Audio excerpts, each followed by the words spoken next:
Hello everyone, welcome back to our YouTube channel AR study classes. So हम पढ़ रहे थे फाउंडेशन डिजाइन, जिसमें प्रीवियस लेक्चर में हमने यूनिट फर्स्ट अपना पूरा क्लियर किया था और मैंने आपको ये कांटेक्ट दिया था जिससे आप व्हाट्सएप करके इसका नोट्स ले सकते थे। आज हम स्टार्ट करेंगे अपना यूनिट नंबर 2, वो भी वन शॉट सेशन। आज हम इस सेशन में अपना सेकेंड यूनिट कवर करेंगे।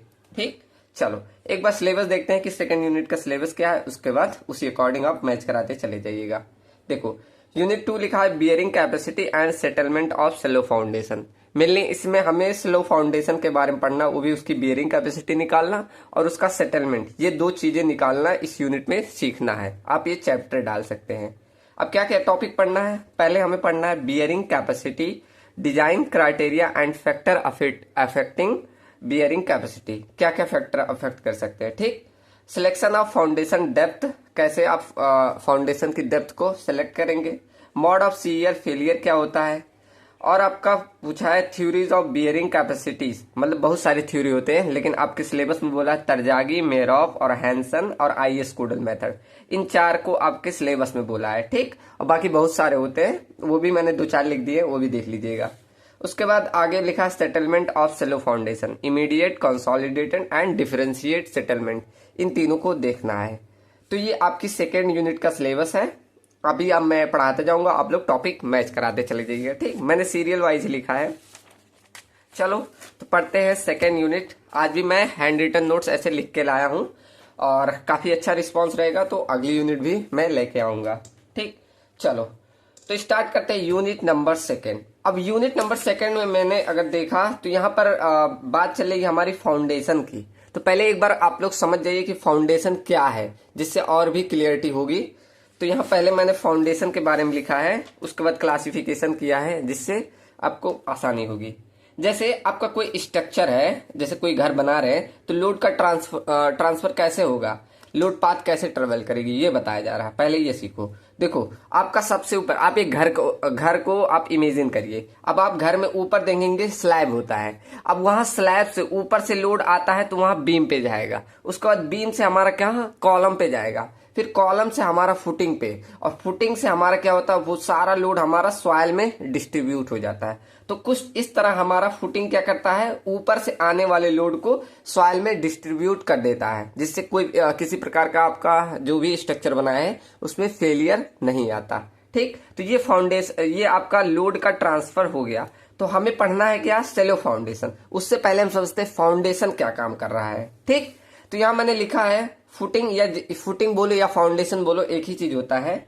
अब क्या है ये, it is a structural element below the ground level that transfer the load coming from the structure to the soil safely. अब यहाँ क्या बोल रहा है, यही एक ऐसा स्ट्रक्चर का एलिमेंट है जो कि ग्राउंड लेवल पे, बिलो द ग्राउंड लेवल, जो कि नीचे ग्राउंड लेवल का होता है, और लोड को कहाँ ट्रांसफर कर देता है, ऊपर से आने वाले लोड को सॉइल में सेफली ये ट्रांसफर कर देता है। ठीक, आगे यही लिखा है कि foundation is the lower most portion, ये सबसे नीचे वाला पोर्शन होता है स्ट्रक्चर का, विच सपोर्ट द सुपर स्ट्रक्चर। अब सुपर स्ट्रक्चर, सब स्ट्रक्चर क्या होता है सब मालूम है ना, जो आपका जैसे ऊपर का भाग होता है इसे सुपर स्ट्रक्चर बोलते हैं, और जो जमीन के नीचे का भाग बना होता है उसे सब स्ट्रक्चर बोलते हैं। ठीक, तो यही कह रहा है, ऊपर से आने वाला को मैंने क्या बोला, सुपर स्ट्रक्चर। तो वही कह रहा है सुपर स्ट्रक्चर से जो लोड आ रहा है उसे ट्रांसफर करता है कहां पर, soil below, the load to the soil below it, मतलब नीचे मिट्टी में ये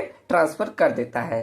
ठीक, अब आगे है कि soil is divided into 2 category. अब हम जो सॉइल बोल रहा हूं, फाउंडेशन को हम 2 भागों में बांटते हैं। कौन सा, एक सेलो फाउंडेशन, एक डीप फाउंडेशन। अब अभी इस यूनिट में हमें सेलो फाउंडेशन के बारे में पढ़ना है, आगे हम पढ़ेंगे डीप फाउंडेशन भी पढ़ना है हमें, लेकिन अभी इस सिलेबस में हमें स्लो फाउंडेशन पढ़ना है। ठीक, अब सेलो फाउंडेशन क्या होता है, अगर आपका जो डेप्थ है वो छोटा हो जाए विड्थ से। अब ये क्या चीज मैंने बोल दी, रुकिए मैं एक इमेज बनाऊं तब समझ में आएगा।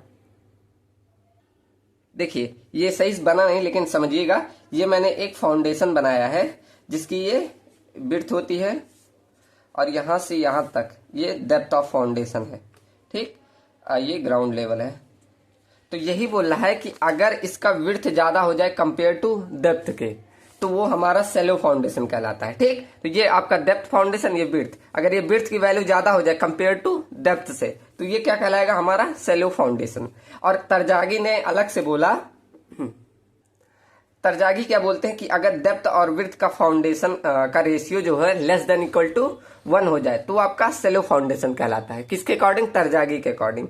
वहीं डीप फाउंडेशन क्या होता है, अगर डेप्थ की वैल्यू, ये जो डेप्थ की वैल्यू है ये ज्यादा हो जाए किससे, कंपेयर टू विड्थ से, तो वो हमारा डीप फाउंडेशन कहलाता है। यहां भी तरजागी ने बोला कि अगर डेप्थ और विड्थ का रेशियो ग्रेटर देन 1 हो जाए तो वो डीप फाउंडेशन कहलाता है। लेकिन 1 से 15 के बीच रहे तो वो मॉडरेट डीप फाउंडेशन, और वही 15 से ज्यादा हो जाए तो वेरी डीप फाउंडेशन कहलाता है। ठीक, तो ये हो गया क्लासिफिकेशन सिंपल। अब देखो ये भी ध्यान रखना एक नोट पॉइंट कि सेलो फाउंडेशन में जो लोड का ट्रांसफर करता है वो कैसे करता है, तो shallow foundation transfer the structure load to the soil by the action of end bearing.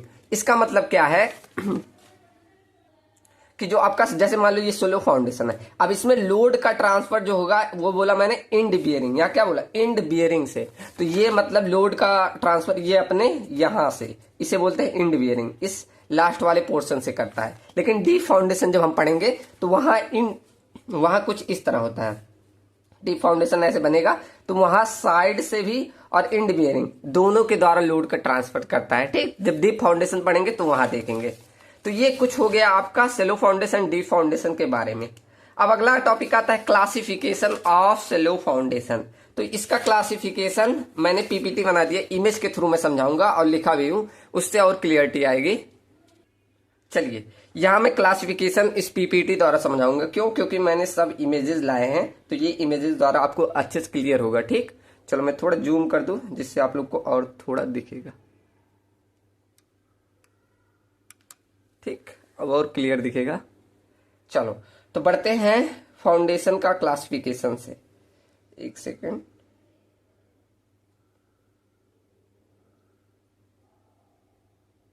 चलो तो यहां देखो मैंने बताया कि फाउंडेशन मेनली हमारा 2 प्रकार का होता है। कौन सा, सेलो फाउंडेशन और डीप फाउंडेशन। अब देखो सेलो फाउंडेशन जो होते हैं बहुत से प्रकार के होते हैं, isolated, combined, strip, wrapped and matte foundation, और भी होता है जैसे स्ट्रैप फाउंडेशन, और ऐसे बहुत सारे होते हैं। तो इन प्रकार से ये हमारा कौन सा होता है, सेलो फाउंडेशन का क्लासिफिकेशन। और डीप फाउंडेशन मेनली 2 प्रकार के होते हैं, pile foundation and pier foundation. ठीक, तो डीप को हम स्किप करते हैं, डीप हमें नहीं पढ़ना, लेकिन आइसोलेटेड का क्लासिफिकेशन आपका कभी कभी पूछ लेता है, तो इसको ध्यान रखिएगा। क्या होता है आइसोलेटेड, मतलब आइसोलेटेड में क्या कह रहा हूं, अब एक एक करके ये सब देख लेते हैं क्या क्या है। आइसोलेटेड और कंबाइंड, स्ट्रिप और राफ्ट या मैट फुटिंग। ठीक, ये आपका मतलब एक बार पूछा गया है कि फुटिंग का क्लासिफिकेशन करो, तो आप ऐसे चार्ट बना के उसका सभी के बारे में ऐसे सा लिख दीजिएगा। ठीक, चलो तो ये आपका पहला मैंने बताया आइसोलेटेड फुटिंग, जो कि एक सेलो फाउंडेशन का टाइप है, ये हमारा फर्स्ट टाइप है। ठीक, अब आपको दिख रहा होगा, अगर इमेज में आप क्लियरली देख रहे होंगे, यहां मैं जूम करूं तो आपको दिख रहा होगा कि एक फुटिंग पे एक कॉलम स्टैंड है। ये आपका एक फुटिंग है, ये एक आपका मतलब कॉलम है, और एक नीचे फुटिंग पे स्टैंड है। तो इस प्रकार के मतलब फुटिंग को हम आइसोलेटेड फुटिंग बोलते हैं। ठीक, अब यही डिफिनीशन में भी लिखा हुआ है, देखो क्या लिखा है कि, अब जूम कर दो इसको थोड़ा, देखो अब डिफिनीशन में क्या लिखा है, an isolated footing is a single footing provided under a one column. अब ये ध्यान रखिए, एक ही column to the safely transfer the load of the column to the soil. ठीक, मतलब एक फुटिंग पे आपका एक ही सिंगल फुटिंग पे क्या एक कॉलम स्टैंड हो, तो उसे हम आइसोलेटेड फुटिंग बोलते हैं। ठीक, चलो सबको समझ में आया होगा डिफिनीशन, सिंपल। ये आपका एकदम एक्चुअल फील्ड का डायग्राम है, देखिए एक ही कॉलम पे एक ही फुटिंग स्टैंड है कि नहीं है। ठीक, तो इस प्रकार आप जब भी देखेंगे तो बता देंगे ये आइसोलेटेड फुटिंग है। अब सेकंड हमारा आता है कंबाइंड फुटिंग। अब कंबाइंड फुटिंग क्या होता है, जब एक फुटिंग पे क्या हो आपका 2 या 2 से अधिक कॉलम स्टैंड हो जाए, तो उसे हम कंबाइंड फुटिंग बोलते हैं। अब यहाँ डिफिनीशन में भी वही लिखा है, क्या, देखो कंबाइंड फुटिंग क्या लिखा, a combined footing is a type of foundation that support 2 और मोर कॉलम। देखो क्या लिखा है, 2 या 2 से अधिक कॉलम को एक साथ सिंगल फुटिंग में सपोर्ट दे, तो वो हमारा क्या कहलाता है, कंबाइंड फुटिंग कहलाता है। ठीक, चलो तो ये हमारा सेकेंड टाइप हो गया। और ये आपका एक्चुअल फील्ड का डायग्राम। देखो यहाँ पर 2 कॉलम को सपोर्ट किया, एक कॉलम ये, एक कॉलम है, और ये सिंगल फुटिंग पे सपोर्ट दिया गया। ठीक, चलो।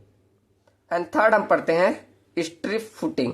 अब स्ट्रिप फुटिंग क्या होता है? जब आपका एक ऐसा पतला सवाल एक फुटिंग पे पूरे सपोर्टेड हो तो ये आपका स्ट्रिप फुटिंग कहलाता है। लेकिन स्ट्रैप में अलग हो जाएगा। स्ट्रैप में क्या, ऐसे 2 कॉलम को बीच में से एक दीवार से जोड़ देते हैं तो उसे स्ट्रैप बोलते हैं, स्ट्रैप। ठीक, चलो। तो ये आपका देखिए एक्चुअल फील्ड पे कुछ ऐसे बना है, एक फुटिंग पे पूरा एक पतला सा ये वॉल उठा दिया जाएगा। ठीक, तो यही आपका क्या कहलाएगा? Strip footing. अब देखो डिफिनीशन में क्या लिखा है, क्या लिखा है? Strip footing is a long continuous slab, देखो, that support a wall and spread its load over the soil. ठीक, मतलब एक पतला सा वॉल आपका क्या होता है? सपोर्टेड होता है उस पे, तो वही हमारा स्ट्रिप फुटिंग कहलाता है। ठीक, चलो। एंड लास्ट देखते हैं राफ्ट या मैट फुटिंग। राफ्ट या मैट फुटिंग। अब राफ्ट या मैट फुटिंग में क्या होता है? एक पूरा ऐसे फाउंडेशन बना के उस पर कई सारे कॉलम को अटैच कर दिया जाए, उसे हम बोल देते हैं राफ्ट या मैट फुटिंग। ठीक, आप लोग मैट जो यूज करते हैं आप नीचे से बिछाने के लिए, तो वो भी ऐसे प्रकार से उसी पे समझिए, और उस पर कई सारे कॉलम को अटैच कर दिया जाए तो वही हमारा राफ्ट या मैट फुटिंग कहलाता है। अब देखो डिफिनेशन में वही लिखा है, क्या लिखा है? राफ्ट फुटिंग या मैट फुटिंग। राफ्ट फुटिंग या matte foundation is a large reinforcement concrete slab that support all column, देखो लिखा है ना, that support all column and walls of a structure by the spreading the load over the entire building area. पूरे building area में बहुत सारे all columns को support दे तो वो हमारा राफ्ट या मैट फुटिंग कहलाता है। ठीक, चलो, इससे अच्छे से समझ में आएगा, इसलिए मैंने क्लासिफिकेशन कुछ इस तरह पीपीटी में बताया। ठीक, समझ में आया ना सबको? चलो, अब बढ़ते हैं आगे। अगला टॉपिक आता है कि general requirement of slow foundation. चलिए मैं जूम आउट कर दूं, चलो अब दिख रहा होगा। अब हमारा अगला आता है कि general requirement of slow foundation की क्या होती है। तो हम जब भी हमारा मतलब फाउंडेशन बना रहे हैं तो उसकी बियरिंग कैपेसिटी अच्छी हो, उसमें सेटलमेंट ना हो, उसका डेप्थ अच्छा खासा हो, तो यही सारी रिक्वायरमेंट होती है। देखो क्या लिखा है, for satisfactory performance foundation must be safe against shear failure. ठीक, तो शियर फेलियर के अगेंस्ट सेफ रहे तो वही हमारा क्या कहलाता है? Bearing capacity criteria. ठीक, ऐसे लिखना पड़ेगा, for satisfactory performance foundation must be safe against shear failure, तो वो हमारा कहलाता है बियरिंग कैपेसिटी क्राइटेरिया। वही सेटलमेंट के अगेंस्ट रहेगा तो settlement of foundation should be with in permissible limit, मतलब जितना भी फाउंडेशन में अगर सेटलमेंट होना चाहिए उसके परमिजिबल लिमिट में से, परमिजिबल लिमिट समझ रहे हैं ना, कि उससे ज्यादा अगर हो गया तो वहां आपका नुकसान हो जाएगा। ठीक, मतलब वहां आपका फाउंडेशन खराब हो जाएगा, तो उसके परमिजिबल लिमिट रहे। स्पेशली डिफरेंशियल सेटलमेंट, मतलब ये एक सेटलमेंट का टाइप है। डिफरेंशियल मतलब क्या, ऐसे कहीं ज्यादा हो गया कहीं कम, तो वही डिफरेंशियल सेटलमेंट में बोल रहा है। तो यही क्राइटेरिया आपका क्या कहलाता है? Settlement criteria. ठीक, चलो। एंड थर्ड पॉइंट लिखा है, देखो, foundation must be located at a such depth that it is not affected by seasonal volume change and by the presence of adjoining structure. ठीक, मतलब कह रहा है कि हाँ, आपका फाउंडेशन इतनी डेप्थ पे होना चाहिए कि अगर उसमें कोई वॉल्यूम चेंज हो रहा है या उसके आसपास कोई भी स्ट्रक्चर है तो उससे कोई भी नुकसान ना हो, इतना डेप्थ पे आपका फाउंडेशन होना चाहिए। ठीक, या एक मैंने नोट पॉइंट लिखा है कि बियरिंग कैपेसिटी क्राइटेरिया डोमिनेंट होता है किसके केस में? क्ले में, और वहीं सेटलमेंट क्राइटेरिया डोमिनेंट होता है सैंड के केस में। ठीक, चलो, तो ये समझ में आया होगा कि हमारा जनरल रिक्वायरमेंट क्या क्या होता है शैलो फाउंडेशन में। अब आपका अगला टॉपिक आता है कि टर्मिनोलॉजी यूज होता है किसमें? Bearing capacity. जब आप याद करेंगे तो बहुत सारी टर्म 8 मेनली है, 8 टर्मिनोलॉजी है, इनको ध्यान रखना। ये आपको यही टर्मिनोलॉजी ही पूछ लेता है कि 8 ऐसे लिखने का, आपके एक एग्जाम में काफी बार पूछा है, तो ये ध्यान रखें। ठीक, तो ये 8 ध्यान रख लीजिएगा, ये आपके एग्जाम में बहुत 80 से 90% चांस है आने का। चलो देखते हैं क्या क्या टर्मिनोलॉजी है। पहला क्या है? ग्रॉस प्रेशर या ग्रॉस लोडिंग इंटेंसिटी। अब ये क्या होता है? ये क्या होता है, जैसे ये टोटल वेट जो आपका ऊपर से आ रहा है प्लस ये आसपास का जो सॉइल है इसका नीचे पूरा कितना वेट आ रहा है, वही आपका मतलब प्रेशर कितना आ रहा है, इसके कारण मतलब जो प्रेशर लग रहा है और आसपास की मिट्टी के कारण कितना प्रेशर आ रहा है इस सॉइल के नीचे, वही हमारा ग्रॉस प्रेशर या ग्रॉस लोडिंग इंटेंसिटी बोलते हैं। ठीक, तो देखो यही लिखा है कि total pressure at the base of footing due to the weight of super structure, मतलब ऊपर से जो भी लोड आ रहा है सुपर स्ट्रक्चर का, and weight of the footing, जितना इसका वेट है फुटिंग का, and weight of the soil filled over the footing, और जो यहाँ आसपास ये जो मतलब आसपास दिख रहा है यहाँ सॉइल फिल कर दी जाती है। आप लोग गांव में जब कहीं भी घर बनते हुए देखे होगे तो नींव पहले खुदती है, फिर आप क्या करते हैं सॉइल बनाते हैं, मतलब सॉइल बोलो फाउंडेशन बनाते हैं, फाउंडेशन बनाने के बाद कुछ स्पेस बच जाता है, फिर वहां पर क्या करते हैं सॉइल की ऐसी फिलिंग कर देते हैं। तो इन सब का वेट क्या क्या बोला, ऊपर से आने वाला सुपर स्ट्रक्चर का लोड प्लस ये फाउंडेशन का लोड प्लस आपका ये आसपास की मिट्टी का लोड, ये सबको आप जोड़ दें तो वही आपका ग्रॉस प्रेशर कहलाता है। तो वही लिखा है filled over the footing is termed as gross loading intensity. ठीक, चलो तो QG बराबर यहाँ क्या हो गया है, यही formula P/B² plus gamma T into DF। ठीक, ये आपका फॉर्मूला होता है इसे ज्ञात करने। QG का डिनोट कर रहा है ग्रॉस प्रेशर या ग्रॉस लोडिंग इंटेंसिटी, ये फॉर्मूला होता है। P यहाँ ऊपर से आने वाला लोड, B² मतलब ये नीचे का एरिया, और gamma T into DF, gamma T मतलब सॉइल का जो यूनिट वेट, और DF मतलब डेप्थ ऑफ फाउंडेशन। ठीक, और इन दोनों का सम क्या कहलाता है, ओवर बर्डन प्रेशर कहलाता है। ठीक, मतलब ये जो आप आसपास मिट्टी भर रहे हैं इसे ओवर बर्डन प्रेशर भी बोला जाता है। ठीक, चलो सेकंड हमारा आता है नेट प्रेशर या नेट लोडिंग इंटेंसिटी। अब ये क्या होता है, अगर ये ओवर बर्डन प्रेशर को आप हटा दें तो वही आपका नेट प्रेशर या नेट लोडिंग इंटेंसिटी आ जाती है। ठीक, तो यही लिखा है, देखो फॉर्मूले में वही है कि Q1 बराबर QG, मतलब ऊपर वाला ग्रॉस प्रेशर में से क्या कर दे रहे हैं, ये ओवर बर्डन को घटा दे, गामा T माइनस DF इसको हटा दे रहे हैं तो आपका यही आ जाएगा नेट प्रेशर या नेट लोडिंग इंटेंसिटी। ठीक, तो यही लिखा है when we neglect the overburden pressure from the gross pressure, पूरे ग्रॉस प्रेशर से आप क्या करते हैं ओवर बर्डन प्रेशर को नेग्लेक्ट कर दे, then the intensity in known as net loading intensity, तब उसे क्या बोलते हैं नेट लोडिंग इंटेंसिटी। ठीक, यही किया Q1 में, इसे QN से डिनोट करते हैं, तो QN equal to QG minus gamma T into DF। ठीक, इसे जब आप सॉल्व करेंगे, जैसे ये वाली वैल्यू रख के फिर सॉल्व करेंगे तो यहाँ QG बराबर ये QN है, Q1 बराबर आपका आ जाएगा P/B² लास्ट में। ठीक, कैसे इसे रखेंगे तो यहाँ गामा T और gamma T into DF, gamma T into DF, ये प्लस और ये माइनस, ये कट जाएगा, बचेगा सिर्फ P/B²। ये गामा ये QN कर लीजिएगा, तो P/B² इक्वल टू QN। चलो ये सेकंड हमने सीखा, अब हम बढ़ते हैं थर्ड पे।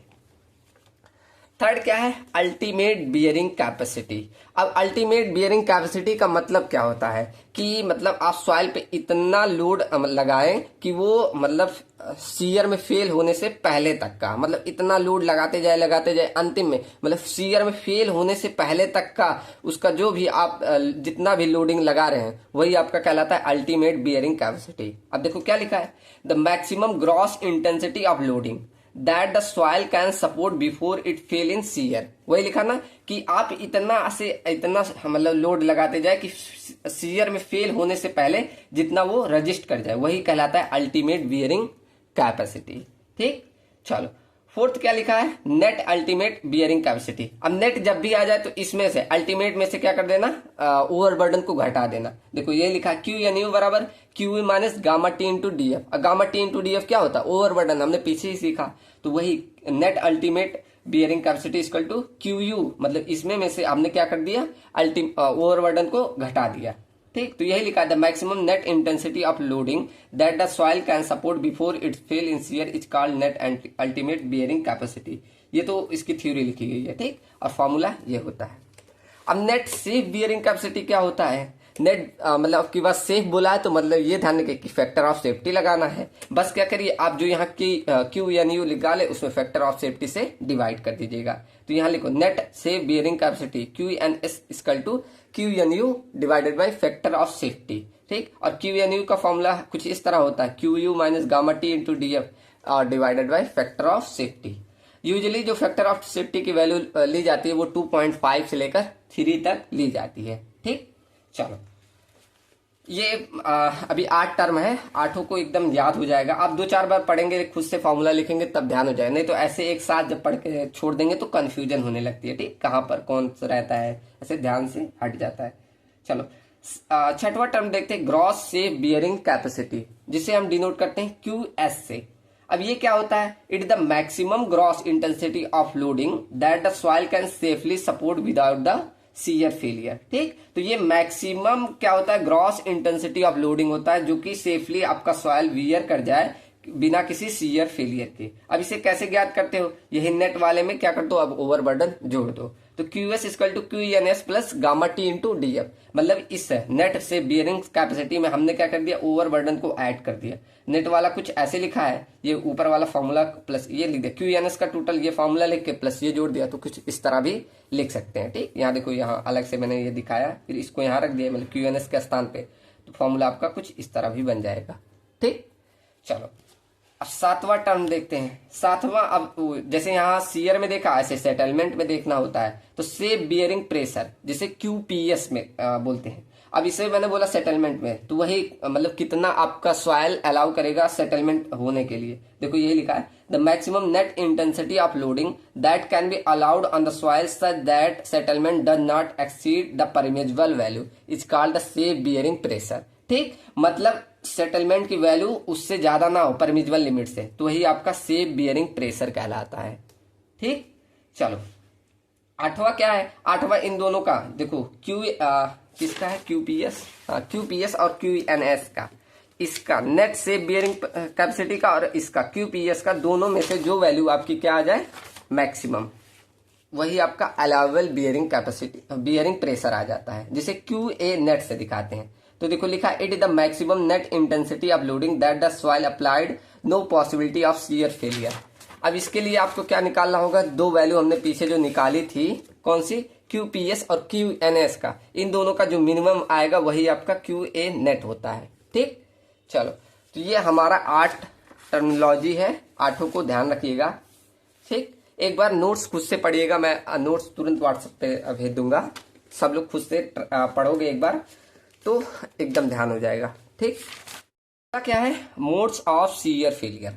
अब ये क्या होता है, ये देखो फेल होने की तरीके से कैसे कैसे फेल हो रहा, उसी आधार पे ये 3 प्रकार से बांटा गया है। कौन कौन सा, पहला आपका जनरल सीयर फेलियर, दूसरा local shear failure and third punching shear failure. अब तीनों को देखते हैं एक एक करके। देखो क्या लिखा, depending upon the pattern of shear zones, मतलब सीयर जोन किस प्रकार बनना है उसी के आधार पे हम क्या कर रहे हैं, क्लासिफाई करेंगे।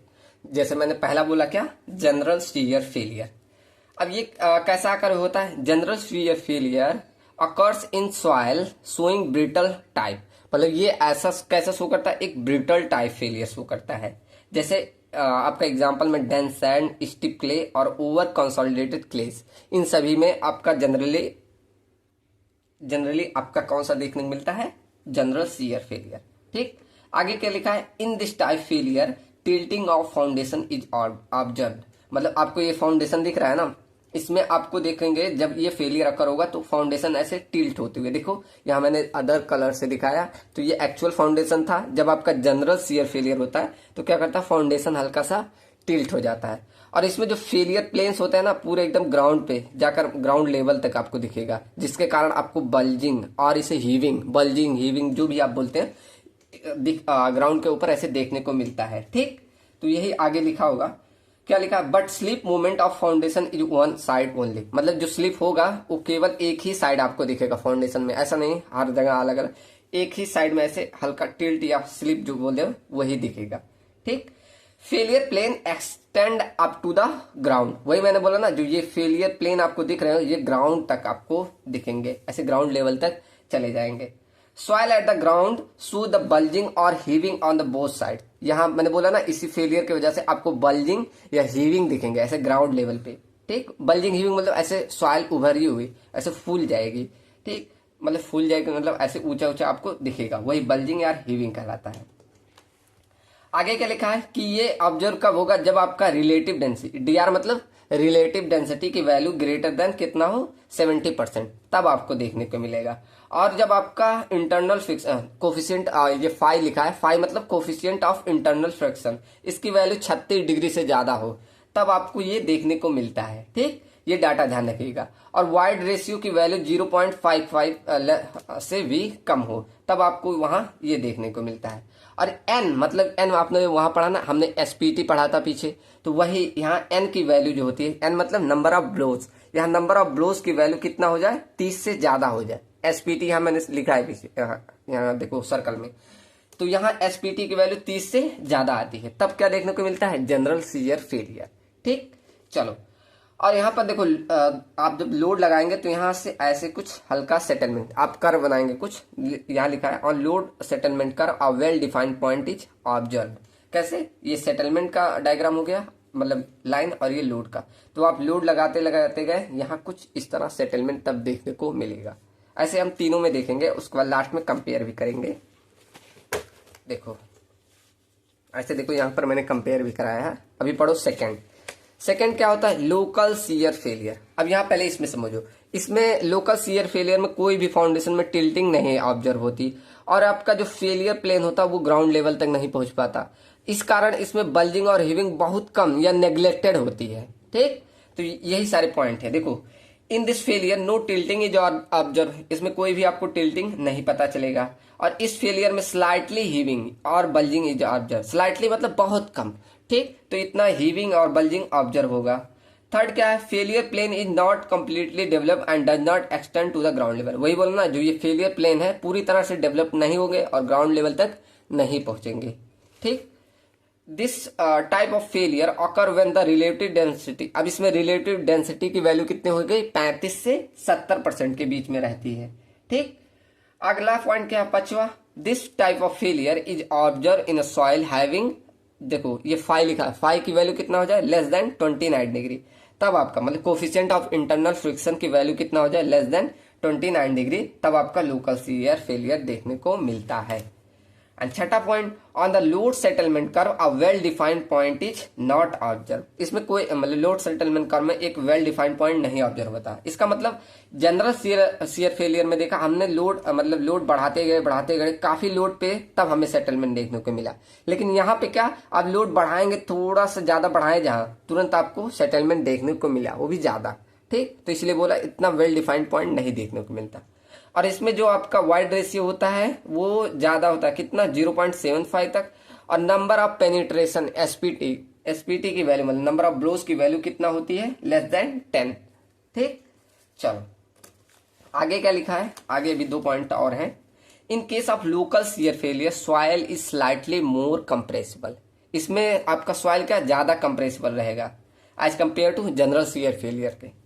इन case of local shear failure is not sudden, इसमें सडनली फेलियर नहीं होगा, पहले सेटलमेंट होगा तब आपको फेलियर देखने को मिलेगा। एग्जांपल में आप लूज सैंड का देख सकते हैं। ठीक, तो ये कुछ 8 पॉइंट्स हो गए आपके लोकल शियर फेलियर से। आगे देखते हैं, अगला हमारा है पंचिंग शियर फेलियर।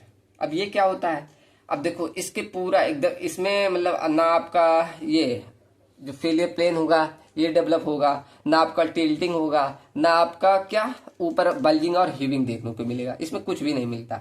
ठीक, ये आपका पूरा क्या कर रहा है, जमीन में धंस जाएगा, इसमें कुछ देखने को ही नहीं मिलेगा। तो वही लिखा है, in this failure no tilting of foundation is observe, in this failure no heaving और बल्जिंग इज ऑब्जर्व। वही बोला ना, न टिल्टिंग, न बल्जिंग, हीविंग और न फेलियर प्लेन डेवलप होगा। और आगे क्या लिखा, इन this failure soil is highly compressible, highly compressible मतलब बहुत लूज है, आप तुरंत जैसे बालू आप देखते हैं थोड़ा सा मतलब लोड लगाए तो वो सेटल कर जाती है अंदर, तो वही कह रहा है हाईली कंप्रेसिबल होती है। With foundation is located at greater depth, इसमें आप फाउंडेशन अगर आ रहा है तो बहुत नीचे डेप्थ पर लगाना होता है।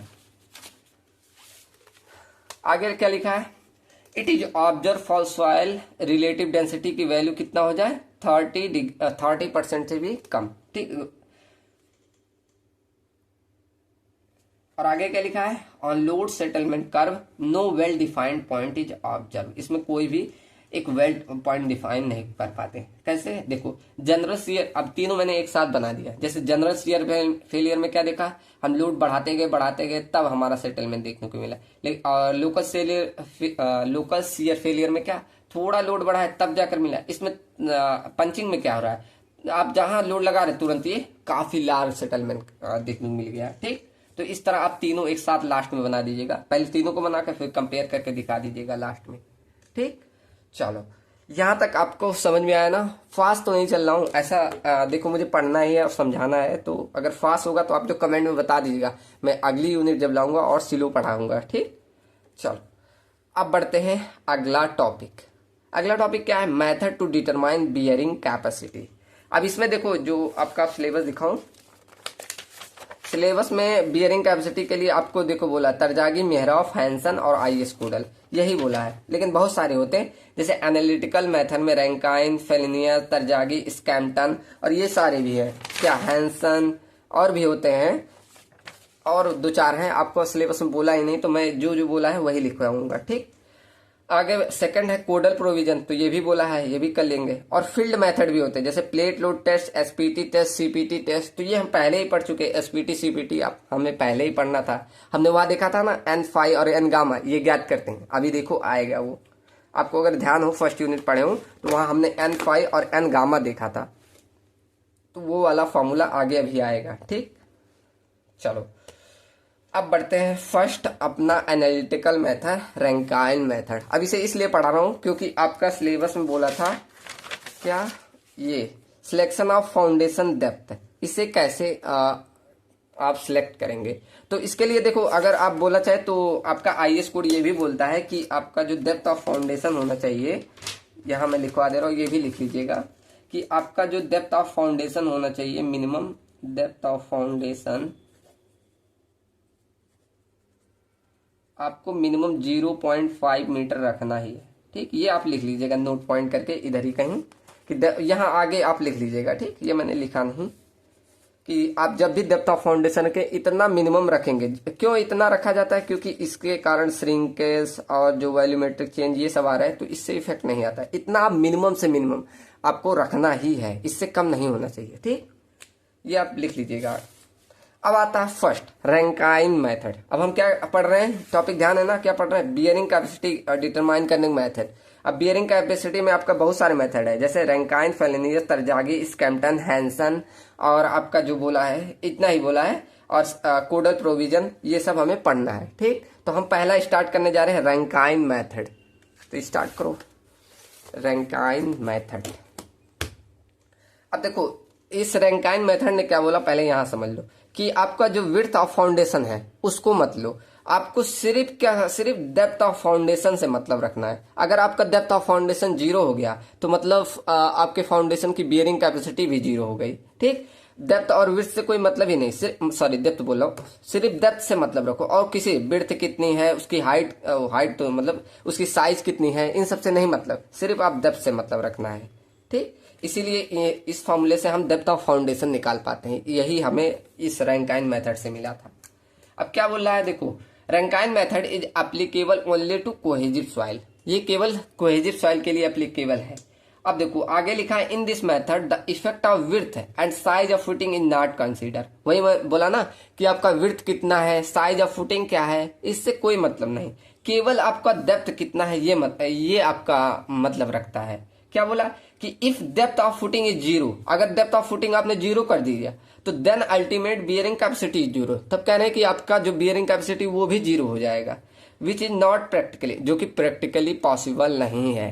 ठीक, ऐसा नहीं कोई है कि आप अगर डेप्थ को कम कर दिए तो आपके फुटिंग की अल्टीमेट बियरिंग कैपेसिटी ही 0 हो जाएगी, ऐसा प्रैक्टिकली नहीं होता। ठीक, इन्होंने एक फॉर्मूला दिया था, ये प्रूफ से आता है, प्रूफ आपका कोई मतलब इस सिलेबस में नहीं दिया था, इसलिए मैंने सिर्फ फॉर्मूला, आपका मेन जो फॉर्मूला है वो मैंने लिख लाया है। ठीक, क्या दिया, क्यू इक्वल क्यू मतलब ultimate bearing capacity equal to gamma into D F bracket में 1 प्लस साइन फाइव अपान में 1 माइनस साइन फाइव का होल स्क्वायर। अब यहां से इसको इधर भेजेंगे तो, और ये वैल्यू, तो यहां से डेप्थ ऑफ फाउंडेशन हमें मिल जाती है। तो depth of foundation equal to Q upon gamma bracket में 1 minus sine five upon 1 plus sine five का होल स्क्वायर।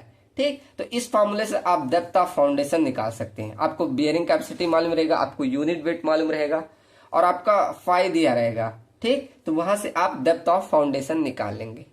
ठीक, चलो यहाँ पर देखो कैसे लिया जाता है, ऐसे 2 एलिमेंट लिया जाता है, एक एलिमेंट इस साइड, एक एलिमेंट इस साइड एक्टिव स्टेट में, और एक एलिमेंट इस साइड में पैसिव से, मतलब एक फाउंडेशन के नीचे एक फाउंडेशन के बगल में। उसके बाद उसी के सहारे से अपने सॉइल में पड़ा होगा एक्टिव प्रेशर और पैसिव प्रेशर, फिर उसी के साथ से डिराइव करेंगे तो ये फॉर्मूला आ जाता है। ठीक, चलो ये मैंने ऐसे लिखा दिया जो समझ में आएगा। अब देखो यहाँ गामा क्या है, unit weight of soil, unit weight of soil, और फाई क्या होता है, एंगल ऑफ इंटरनल फ्रिक्शन। या देखो मैंने थीटा जैसा लिख दिया, ये फाई है। ठीक, फाई क्या होता है, angle of internal friction. DF क्या होता है, मिनिमम डेप्थ ऑफ फाउंडेशन। ठीक, यहाँ जो डी एफ लिखा है आपको मिनिमम डेप्थ ऑफ फाउंडेशन कितना है वो बताता है। ठीक, चलो तो ये हमने पहला मेथड सीखा है, रैंकाइन मेथड। सेकंड मैंने लिखा है फेलेनियस मेथड। देखो पहला हमने पढ़ लिया, सेकंड फेलेनियस मेथड। ये देखते हैं सेकंड फेलेनियस मेथड। फेलेनियस ने एक थ्योरी दी थी और इसमें भी काफी बड़ा है, लेकिन मैंने छोटा सी लिख के लाया। अगर कोई पूछे तो कुछ ना कुछ तो बता देंगे। ठीक, ये आपके सिलेबस में नहीं है, लेकिन ध्यान रखिएगा क्या कि this theory is based on plastic nature of soil. जिसका मतलब नेचर प्लास्टिक नेचर का है उन्हीं के लिए बेस है, and is applicable only for cohesive soil. ठीक, केवल किसके लिए? प्योर कोहेजिव सॉइल के लिए ये एप्लीकेबल है। बोला in this theory rupture plane is assume. इसमें क्या किया? रप्चर प्लेन को एज्यूम किया to an arc of circle and general shear failure is consider. कौन सा फेलियर? फेलियर तीन प्रकार से पढ़ा था, जनरल, लोकल और पंचिंग। तो इन्होंने कौन सा कंसीडर किया था? जनरल शियर फेलियर को कंसीडर किया था। ठीक, तो ये छोटा सा है, बस ध्यान रखिएगा, कोई इंपॉर्टेंट, बस रैंकाइन को आप ध्यान रखिएगा। ये आपके एग्जाम में अगर डेप्थ का पूछेगा तो ये फॉर्मूला जरूर लिख के आइएगा। जैसे डेप्थ के बारे में पूछे, कितना डेप्थ आप प्रोवाइड करेंगे, एक आध नंबर में पूछ लिया या ज्यादा में पूछ लिया, ऐसा क्वेश्चन बना नहीं, लेकिन सिलेबस में जब पॉइंट लिखा है तो मतलब यही आएगा। ठीक, चलो थर्ड देखते हैं। थर्ड हमारा सबसे मोस्ट इंपॉर्टेंट तरजागीज थ्योरी। अब ये इसलिए इंपॉर्टेंट है क्योंकि तरजागी हमारे फादर ऑफ सॉइल मैकेनिक्स है, तो इसलिए ये एग्जाम में काफी बार पूछा जाता है। ठीक, मतलब ये इंपॉर्टेंट है, इसको मैंने बहुत डिटेल में लिख के लाया है। जान लीजिए यहाँ तक आपका तरजागी ही है। चलो पढ़ते हैं। तरजागी का पहले अजम्पशन देखेंगे, फिर उनका मतलब तीन जोन बनते वो देखेंगे, फिर कैसे उन्होंने एक फॉर्मूला ड्राइव किया वो देखेंगे, फिर उसके फॉर्मूले पे क्या क्या इफेक्ट आएगा वो देखेंगे। ठीक, इतना टॉपिक्स हमने लिख के लाया है, तो इतने में आपके एग्जाम में पूरा कवर हो जाएगा। ठीक, चलो तो पहले कवर करते हैं अजम्पशन इन तरजागीज थ्योरी। क्या क्या अजम्पशन दिए, अब सबको बताता जाऊंगा और एक एक करके समझते जाइएगा। ठीक, तो पहले इन्होंने बोला कि हम जो फुटिंग कंसीडर करेंगे वो स्ट्रिप फुटिंग कंसीडर करेंगे। ठीक, हमने पढ़ा दिया ना स्ट्रिप फुटिंग क्या होता है, पीछे हमने क्लासिफिकेशन में बता दिया, तो वही स्ट्रिप फुटिंग इन्होंने कंसीडर किया। सेकंड लिया कि सॉइल हमारा होमोजीनियस है। ठीक, होमोजीनियस मतलब समझते हैं ना, एक प्रकार का मतलब उसमें क्वालिटी है या एक प्रकार का कड़ है बोला जाए हिंदी में एकदम। उसके बाद बोला 2D प्लेन स्ट्रेन कंडीशन, मतलब इसमें जो चेंजेज आएगा वो दो ही डायरेक्शन में आएगा, या तो जेड डायरेक्शन में या एक्स डायरेक्शन, मतलब 2D प्लेन में ही आपका स्ट्रेन को कंसीडर किया। ये तीन आपका हो गया अजम्पशन। अभी और है, इसमें 11 अजम्पशन है टोटल, आपको ध्यान हो जाएगा। ऐसे आप खुद से एक बार पढ़ेंगे, बहुत इजी है, कोई कठिन नहीं है। ठीक, और उसके बाद चौथा बोला कि base of footing is rough, मतलब ये आपका एक फुटिंग है, जैसे ये मैंने फुटिंग बनाया तो ये बेस ऑफ फुटिंग, ये नीचे वाले भाग को क्या बोला? ये रफ होता है। बेस ऑफ फुटिंग यही है ना, तो इसको क्या बोला? रफ होता है। और उन्होंने कौन सा किस प्रकार का फाउंडेशन लिया? Slow foundation is consider. ठीक, तो 5 अजम्पशन हो गए ना। पहला कौन सा? देखो एक बार और रिवीजन करते हैं। पहला कौन सा? इन्होंने स्टिफ फुटिंग माना। दूसरा सॉइल होमोजीनियस माना। तीसरा 2D स्ट्रेन को माना। चौथा बेस ऑफ फुटिंग को रफ माना। पांचवा कि शैलो फाउंडेशन कंसीडर किया। ठीक, कोई दिक्कत? 5 तक नहीं। अब चलो छठवा बोला है कि लोड इज वर्टिकली, मतलब जो इस पे लोड आएगा ऊपर से ये वर्टिकली आएगा, ऐसे साइड से या इंक्लाइन से या इसेंट्रिसिटी पे, ये नहीं, एकदम वर्टिकली और एक सिमेट्रिकल लोड आएगा। वही बोला कि loading is vertically and symmetrically, load हमारा कैसा? वर्टिकल और सिमेट्रिकल आता है। And it does not account for eccentricity और इंक्लिनेशन ऑफ लोडिंग, मतलब उन्होंने ये जो इंक्लाइन लोड या इसेंट्रिसिटी पे लोड, इन सभी को नहीं कंसीडर किया। ठीक, चलो छठवां समझ में आया ना। चलो अब सातवां क्या बोल रहे हैं कि ग्राउंड सरफेस इज हॉरिजेंटल, मतलब जो ये ग्राउंड का सरफेस लिया ये हॉरिजेंटल इन्होंने कंसीडर किया, ऐसे हॉरिजेंटल, यहाँ कोई मतलब इंक्लाइन या ऊबड़ खाबड़ ये सब नहीं, एक हॉरिजेंटल सरफेस को कंसीडर किया। ठीक, सातवां ये था। और कौन सा? जनरल शियर फेलियर अकर, इसमें मेनली इन्होंने जनरल शियर फेलियर को लिया। बाद में एक मॉडिफिकेशन भी आया, उन्होंने लोकल शियर फेलियर के लिए मॉडिफिकेशन भी आया, तो वो आगे देख लेंगे। ठीक, तो जनरल शियर फेलियर को यहाँ पर देखा गया। नौवा क्या अजम्पशन था कि the shearing resistance of soil between the ground surface and base of footing is neglected, मतलब कह रहा है क्या क्या बोला कि shearing resistance of soil between the ground surface and the base of footing is neglected. मतलब ये और ये ग्राउंड सरफेस, इसके बीच में सॉइल, जो ये आप सॉइल प्रोवाइड करे, इसके बीच का ये सॉइल, इसको नेग्लेक्टेड कर दिया। इसका जो शियरिंग रेजिस्टेंस आएगा इसको निग्लेक्ट कर दिया। किसका? ये सॉइल का। ठीक, ग्राउंड सरफेस से इस बेस ऑफ फुटिंग तक का, समझ में आया ना? इसका जो शियरिंग रेजिस्टेंस है इसको नेग्लेक्ट कर दिया। 10वां क्या बोल रहा है? The footing is considered as the surface footing. मतलब अभी देखो ये समझ में आएगा। द फुटिंग को कंसीडर किया as a surface footing with uniform surcharge at gamma into DF at the base of footing तक। मतलब इन्होंने क्या कंसीडर किया, ये पूरे यहां से यहां तक के डेप्थ को एक मतलब सरफेस फुटिंग तक कंसीडर किया, और उसका मतलब वेट अगर निकालना हो तो गामा इंटू DF करके ये निकाला जाएगा। Unit weight of soil into पूरा डेप्थ, ये पूरा डेप्थ ऑफ फाउंडेशन, ये कर देंगे तो ये आपका दे देगा पूरा फुटिंग का वेट। ठीक, ऐसे हम पीछे फॉर्मूला पढ़े ना, देखो P/B² plus gamma into DF, तो ये पूरा फाउंडेशन का वेट दे देता था, ये लोड और एरिया यहां से करके लोड का दे देता था। ठीक, तो इस प्रकार इन्होंने बोला कि ये पूरा फुटिंग आपको क्या गामा इंटू DF लेके चलना है। अगला इन्होंने जो शियर मोहर फेलियर को माना, क्या? Shear failure of soil is govern by मोहर फेलियर क्राइटेरिया। आपने सॉइल में पढ़ा होगा फॉर्मूला, टा बराबर C plus sigma tan phi, इन्होंने ये कंसीडर किया। ठीक, चलो आशा करता हूं एजम्पशन सबको क्लियर हुआ होगा। कोई टफ नहीं है, मैंने एकदम इजी वे में सब पॉइंट को बताया कि कौन सा पॉइंट क्या बोल रहा है।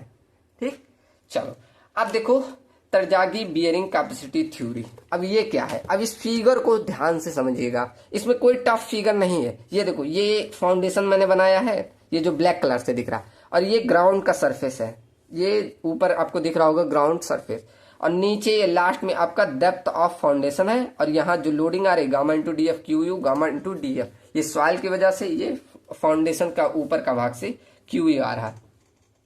अब ये कैसे, ये यहाँ पर 3 जोन्स बनते हैं। कौन? ये zone number first, zone number second और जोन नंबर थर्ड। अब ये zone number first, second, third कैसे बनते हैं? अब ये तरजागी, देखो तरजागी क्या बोलते हैं कि जब आपका फुटिंग ये प्रेशर लगाता है तो जब ये नीचे सेटल होता है तो एक जोन बनाता है। कौन? ये फर्स्ट जोन, जिसे जोन ऑफ इलास्टिक जोन बोलते हैं। ठीक, अब ये इलास्टिक क्यों बोल रहे हैं? क्योंकि ये ऐसा कंसीडर किया कि जब भी ये फेल होगा तो ये जोन और ये फाउंडेशन दोनों एक साथ ही जुड़े रहेंगे, ये अलग नहीं होंगे। ये दोनों, ये मतलब फाउंडेशन और जोन नंबर फर्स्ट, ये दोनों एक साथ ही सेटल करते जाएंगे, और इन्हीं के सेटल करने की वजह से यहाँ 2 जोन और बन जाते हैं, zone number second, zone number third. ये इन्हीं के मतलब सेटल नीचे बढ़ने की वजह से यहाँ क्रैक जो भी आता है फेलियर, तो इसके कारण जोन सेकंड और जोन थर्ड इन्हीं जोन फर्स्ट के कारण बनता है। ठीक, चलो अब देखते हैं जोन फर्स्ट और सेकंड, थर्ड, इन सबको क्या होगा। देखो जोन फर्स्ट को मैंने क्या बोला? Zone of elastic equilibrium. Elastic क्यों बोल रहे हैं? क्योंकि जोन नंबर ये और फुटिंग दोनों एक साथ ही बैठते हैं, इसीलिए इसे इलास्टिक बोला जा रहा है। ठीक, और इसमें किसी प्रकार का आपको फेलियर नहीं देखने को मिलेगा जोन नंबर फर्स्ट में। और जोन नंबर सेकंड को बोला जाता है radial shear zone, zone third को बोला जाता है रैंकाइन पैसिव जोन। ठीक, अब देखो यही सब लिखा है कि zone number first is prevented from undergoing any lateral movement by the friction and adhesion between the base of footing and soil. ठीक, तो वही बोला कि प्रिवेंट करता है अंडरगोइंग एनी लेटरल मूवमेंट, कोई भी लेटरल मूवमेंट से, किसके द्वारा? फ्रिक्शन से और उनके बीच एडहेजन के कारण, इसके कारण हमारा प्रिवेंट कराता है। ठीक, चलो आगे क्या बोला? It remain in elastic state, मतलब ये कैसा, जोन नंबर फर्स्ट कैसे रहता है? इलास्टिक स्टेट में रहता है, and is consider to a part of footing. मैंने बोला ना, ये जोन नंबर फर्स्ट को क्या, फुटिंग का एक पार्ट कंसीडर करके चलते हैं। और आगे क्या बोल रहा है कि at failure zone number first and footing tries the, मतलब यही कह रहा है, जोन नंबर फर्स्ट और फुटिंग क्या बनाते हैं? Zone number second and zone number third, and convert them into a state of plasticity. Plasticity मतलब उसमें अब फेलियर आने लगेंगे, इलास्टिसिटी मतलब उसमें कोई फेलियर नहीं आ रहा है। ऐसे सिंपल ध्यान रखिए, मतलब जोन सेकंड और थर्ड आ गया तो इनमें फेलियर होते हैं, और जोन नंबर फर्स्ट में कोई भी फेलियर नहीं देखने को मिलता है। ठीक, तो ये कुछ पॉइंट्स हुए। अब देखते हैं जोन ऑफ इलास्टिक इक्विलिब्रियम। यही जोन से एक फॉर्मूला निकलता है, क्या? अभी हम पढ़ेंगे QU equal to CNC plus QNQ plus half B gamma N gamma आपको ये फॉर्मूला याद होना चाहिए, एकदम जुबान पे होना चाहिए। क्या? Q equal to C N C Q N Q plus half B gamma N gamma. ठीक, इसे क्यू को बोलते हैं सरचार्ज, जिसे हम गामा इंटू डी एफ बोलते हैं। जो यहाँ बोलते आ रहे हो गामा इंटू डी एफ, इसी को क्यू को बोला जाता है, गामा इंटू डी एफ। तो इसका आपको अगर प्रूफ भी पढ़ना है तो यहाँ मैंने लिखा है, मैं एक बार समझाते चला जा रहा हूँ। इसका थोड़ा सा मतलब है ध्यान रखना है, आप थोड़ा सा ध्यान देंगे तुरंत आपको समझ में आ जाएगा। एक बार क्या करेंगे, खुद से आप लोग ये ट्राई करिएगा, मैं भी समझा रहा हूँ ना, आप लोग क्या करिएगा, खुद से आप लोग एक बार ये डेरिवेशन करने की कोशिश करिएगा। अगर नहीं आएगा तो कमेंट सेक्शन में बताइएगा, मैं एक सेपरेट इसको लिख लिख कर समझा दूंगा। ठीक, तब आपको और अच्छे से आ जाएगा। अगर नहीं समझ में आएगा तो ठीक, अगर 4-5 लोग बोल देंगे तो मैं एक इसका सेपरेट मतलब कैसे डेरिवेशन करना है उसको मैं बता दूंगा। ठीक, अभी यहाँ जो मैंने किया है उसको बस समझाते चला जा रहा हूँ। ठीक, चलो अब क्या करना है आपको, ये जो जोन आप इलास्टिक जोन बनाया है ना, इसी को उठा के लाओ। यहाँ हमने उठा के ले आया। ठीक, अब इस पे क्या होता है, ये विड्थ ऑफ फाउंडेशन इतना तक होता है, और ये आपका यहाँ पूरे पे क्या आता है, लोड क्यू यू। अब यहाँ नेमिंग कर दिया मैंने डी सी ओ और ए, इसको मतलब सेंटर से डिवाइड करके यहाँ ए, इसका नेमिंग किया है। सब चीज ध्यान दे दीजिएगा। यहाँ पर एंगल बनता है, इसे फाई बोलते हैं, एंगल ऑफ इंटरनल फ्रिक्शन। ठीक, फाई, यहाँ पर फाई, और ये हाफ b/2 लिखा। और ऊपर से देखो, ऊपर से तो लोड आ रहा है क्यू यू, तो नीचे से हमारा पैसिव प्रेशर आता है। नीचे से क्या, पैसिव प्रेशर, जैसे मैंने वहां पीछे भी बताया था ये रैंकाइन में, जैसे यहाँ पर आएगा आपका एक्टिव प्रेशर और इधर से पैसिव प्रेशर। तो इसमें भी ऐसे साइड से पैसिव प्रेशर, और इस मतलब कोहेजन के एकदम बगल से यहाँ पर क्या आता है, कोहेजन सी। ठीक, ये सभी चीजें आ गए। अब क्या करना है, डाउनवर्ड डायरेक्शन में जो फोर्स आ रहा है इक्वल टू अपवर्ड डायरेक्शन में कर दो। बस यही करते चले जाइए, आप जोड़ते चले जाइए, आ जाएगा। कैसे? अब देखो डाउनवर्ड साइड में कौन कौन सा लग रहा है, यहाँ देखो कौन कौन लग रहा है, ये क्यू यू लग रहा है। तो क्यू यू इंटू कितने एरिया में, बी इंटू 1। ठीक, मतलब ये विड्थ लिया और 1 मीटर विड्थ तक कंसीडर किया, ये इसकी इंटेंसिटी हो गई।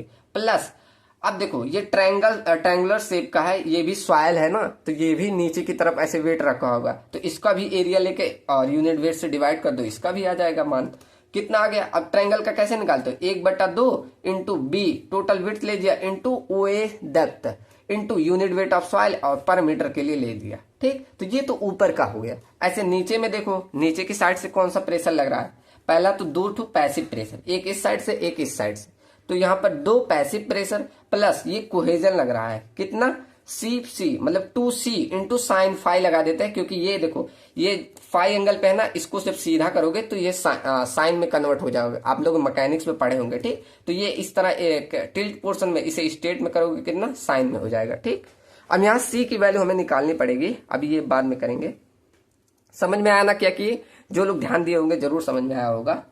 देखो यहां से फिर हो जाएगा Q into B plus half B into, इसको मतलब ओ ए की वैल्यू अब यहाँ निकाल लेते हैं। अब ओ ए कैसे निकलता है, देखो यहां मैंने किया है। अब हमें मालूम है tan फाई इक्वल टू, अगर यहाँ निकाले तो tan इक्वल टू क्या होगा, ये ओ ए बटे b/2। ठीक, ये होगा, तो यहाँ से ओ ए की वैल्यू निकाल लोगे b/2 इंटू tan फाई, तो यहाँ ओ ए की वैल्यू हमने रख दिया कितना, b/2 into tan phi into gamma. अब यहां से ये हो गया, और यहाँ CF की मतलब CF मतलब कोफिशियंट ऑफ ये कोहेजन का वैल्यू निकालेंगे कैसे, ये कितने एरिया पे लग रहा है, जो CU इंटू OD इंटू 1 करके, तो ये कुछ वैल्यू आएगी CB/2 cos फाई। ठीक, इसको हम यहाँ C पे पुट करोगे तो ये हो जाएगा 2 इंटू CB 2 cos फाई। अब इससे काट देंगे, अभी देखो आगे किया है मैंने उसके बाद। ठीक, समझ में आ रहा है ना, फास्ट तो नहीं चल रहा हूँ, ऐसे नहीं समझ में आएगा, मैं समझाते जा रहा हूँ, आप लोग खुद से एक बार जरूर करिएगा, नहीं तो इस तरह डेरिवेशन तो नहीं आता। उसके बाद आगे क्या हो जाएगा, Q U into B plus half B square into tan phi into gamma, ये बचेगा इधर से। देखो ये क्या हो गया, इससे मल्टीप्लाई कर दिया b स्क्वायर और 1/2 तो यही रहेगा 2 यहाँ। ठीक, into tan phi gamma plus 2pp plus 2 into, अब ये 2 से 2 अभी आगे देखो डिवाइड कर दिया, मतलब सॉरी काट दिया, तो यहाँ बचा CB इंटू कॉस फाई और यहाँ cos phi into sine phi, ये हो गया। ठीक, आगे यही बचा। अब इस साइन बटे कॉस को हमने tan में कन्वर्ट कर दिया बस, तो लास्ट में आपका क्या बच रहा है, Q U into B plus 1/4 B tan square phi equal to 2pp plus CB tan phi. कहाँ चेंजेस किए वो मैंने बताते गया हूँ अभी तक। ठीक, तो ये अभी तक इक्वेशन आया ना, QB plus 1/4 B tan square phi into gamma equal to 2pp plus C into B plus tan phi. यहां तक समझ में आया ना सबको, खुद से ट्राई कीजिएगा सब लोग। ठीक, चलो अब देखो यहां पर क्या करेंगे, ये हमने इक्वेशन पाया था, अब यहाँ Q इंटू बी को रोक दो और बाकी वैल्यू को इधर भेज दो। क्या बचा, तब क्या बचेगा 2pp plus CB tan five minus का ये वाला वैल्यू प्लस में है, इधर लाओगे माइनस में बचेगा क्या, b square by 4 tan five into gamma. अब इसे इक्वेशन मान लो, इक्वेशन नंबर फर्स्ट। ठीक, अब देखो तरजागी ने क्या कंसीडर किया, तीन चीजें कि PP gamma into PP C plus PP Q. पहले देखो क्या क्या लिखा है, ये देख लो। The resultant passive earth pressure, मतलब इस पीपी को कंसिस्ट किया तीन कंपोनेंट्स में, इसको मतलब पीपी को तीन कंपोनेंट में तोड़ दिया। कौन कौन सा, पीपी गामा और पीपी सी पीपी क्यू। अब ये क्या चीज है, पीपी गामा मतलब यूनिट वेट सॉइल में, इसको कन्वर्ट किया तीन चीजें, पहले लिया यूनिट वेट ऑफ सॉइल और दूसरा सी मतलब कोहेजन को एंड क्यू मतलब सरचार्ज को। ये तीन चीजों में इसे कन्वर्ट कर दिया। ठीक, ये आप पढ़ लीजिएगा, इन्हीं तीन टर्म में इसे तोड़ दिया। अभी आगे तो इसे यूज करेंगे। ठीक, उसके बाद इसको मतलब सॉल्व करने के लिए एक मेथड आता है सुपरपोजिशन। तो वही बोला Terzaghi, assume that the principle of superposition. अब सुपरपोजिशन मतलब क्या होता है, जैसे तीन वैल्यू हम लें ए बी सी, तो एक को मतलब बंद करके दो से सॉल्व करते हैं, उसके बाद दूसरे को बंद करके तीसरे ये दोनों से सॉल्व करते हैं, तो यही सुपरपोजिशन होता है। ठीक, मैथ में आप लोगों ने पढ़ा होगा। तो superposition will mean approximation resulting in an error. ठीक, मतलब क्या करते हैं, एक अप्रोक्सीमेशन मान लाते हैं थोड़ा बहुत एरर को हटा के। ठीक, this error is small and unconservative side. ठीक, मतलब वो छोटा मोटा वही एरर लिया जाता है और बाकी वो रिजल्ट सही होता है। ठीक, उसके बाद तरजागी ने क्या किया, तीन कंपोनेंट को एक्सप्रेस किया किसके टर्म में, पीपी गामा पीपी सी और पीपी क्यू। जो यहाँ तीनों टर्म पढ़ा उसी में तीन टर्मिनोलॉजी एक्सप्रेस की। क्या, इसे मैंने इक्वेशन ए बी सी माना है। अभी आपको इसकी वैल्यू समझ में आएगी, इसका महत्व क्या है अभी आपको आएगा, रुकिए इसको मत पढ़िए पहले। अब हम पढ़ते हैं इक्वेशन पे। जो यहाँ मैंने ऊपर इक्वेशन माना था ना, इक्वेशन नंबर फर्स्ट, अब इसको लाया यहाँ नीचे। Now from equation number first, अब इसको Q इंटू बी बराबर हमने पढ़ा 2 इंटू, अब इसको तीन टर्म में तोड़ा है ना, यहाँ मैंने यही पहले ही बोला, इसको तीन टर्म में तोड़ दिया। किस में, 2pp gamma plus ppc plus pbq, इन तीन टर्म में तोड़ के अब इसको जब आप मल्टीप्लाई करोगे, क्या करोगे, 2pp गामा मतलब एक एक से मल्टीप्लाई करोगे तो कुछ इस तरह हो जाएगा। देखो Q इंटू बी बराबर 2pp गामा हो गया एक, माइनस का, अब देखो ये माइनस वाली वैल्यू मैं यहां लिख दिया, माइनस का gamma into B square plus tan five उसको लिया, plus 2ppc plus 2c tan five plus 2ppq हो जाएगा। ठीक, ये इतनी टर्मिनोलॉजी ऐसे बच जाएगी। अब देखो यहाँ एक एक चीज आपको अलग अलग में मिल जाएगा। क्या, जैसे देखो 2pq, देखो 2pq को बोला b into Q N Q, तो यहाँ जो बोला है इसको 2pq गामा को क्या बोल दिया है, b into Q N Q, तो यहाँ इसको ले लेना है। उसके बाद बी टर्मिनोलॉजी क्या बोला है, 2ppc plus bc tan five को क्या बोल दिया, bcnc, तो यहाँ पर देखो ये है 2bc tan फाइव, ये वाला है 2ppc plus b tan five को क्या ले लेना, bcnc, और बाकी टर्म क्या था ये वाला, ये जो फर्स्ट वाला। ठीक, तो इसको ले लेना, यहाँ पर है b half gamma B N gamma. ठीक, यहाँ से b वैल्यू कट जाएगी, लास्ट में इसको अरेंज करेंगे तो वही फॉर्मूला आ जाएगा जो मैंने पढ़ाया। क्या, क्यू बराबर C N C Q N Q plus half B gamma N gamma. ये आपका बहुत इंपॉर्टेंट है। ठीक, अगर नहीं याद हो रहा है इतना, मतलब एक दो बार आप करेंगे तो हो जाएगा, डेरिवेशन में तो थोड़ा बहुत ध्यान रखना पड़ेगा। ठीक, अगर नहीं याद हो रहा तो आप डायरेक्ट ये फॉर्मूला याद रख लीजिएगा। ठीक, क्या होता है, C N C plus Q N Q plus half B gamma N gamma. ठीक, ये आपका फॉर्मूला बहुत इंपॉर्टेंट है, यही तरजागी का फॉर्मूला है। अब इसमें N C N Q N gamma क्या है, ये बियरिंग कैपेसिटी फैक्टर होते हैं, और N C N Q N gamma और एन फाइव को निकालने का ये फॉर्मूला होता है। ठीक, एन सी बराबर कैसे निकाल सकते हैं, N Q minus cot five, N Q को कैसे निकालते हैं, एन फाइव इंटू ई पे पावर पाई tan फाइव। ठीक, और एन गामा को कैसे निकालते हो, N gamma equal to 1.8 tan five N Q minus 1। ठीक, ऐसे एन फाइव को निकाल सकते हैं आप tan स्क्वायर ब्रैकेट में 45 प्लस 5/2, तो इस तरह आप एन फाइव को निकाल सकते हैं। यहाँ तीन टर्म मैंने यूज किए थे, सी फाइव और पीपी। तो सी मतलब कोफिशिएंट ऑफ कोहेजन, फाइव मतलब एंगल ऑफ इंटरनल फ्रिक्शन, और पीपी मतलब पैसिव प्रेशर। ठीक, चलो तो आशा करता हूँ आप लोग समझ में आया होगा। मैंने हालांकि थोड़ा फास्ट बताया है, लेकिन आप लोग एक बार जरूर डेरिवेशन खुद से करिएगा। ठीक, आप लोग नोट्स से लेकर एक बार खुद से करिएगा, देखेंगे आता है तो अच्छी बात। ठीक, चलो अब पढ़ते हैं effect of water table on bearing capacity. एक सेकेंड। चलो तो अब देखते हैं कि वाटर टेबल का क्या इफेक्ट पड़ेगा इस बियरिंग कैपेसिटी पे।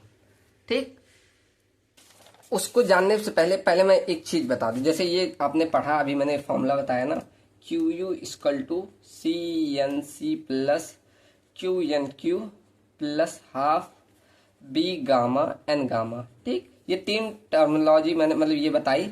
अब इसमें तीन चीजें आपको दिख रही है, सी एन सी, उसके बाद Q N Q plus half B gamma. मतलब ये सी मतलब ये कोहेजन का पार्ट दिखाता है, cohesion.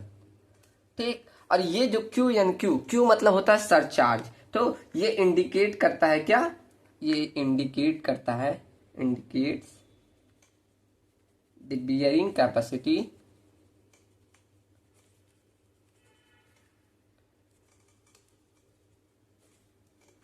Due to soil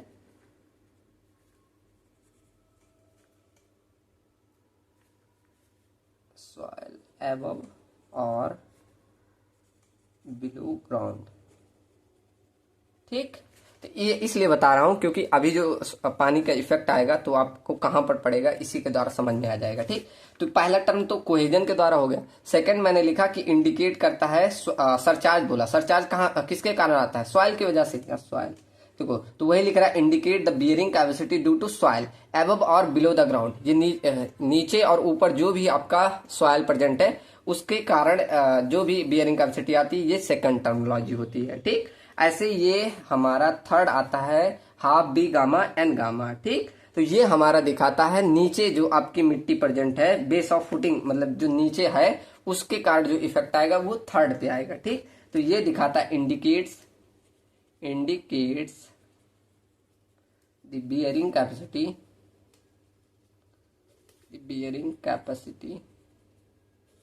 due to soil below the base of footing,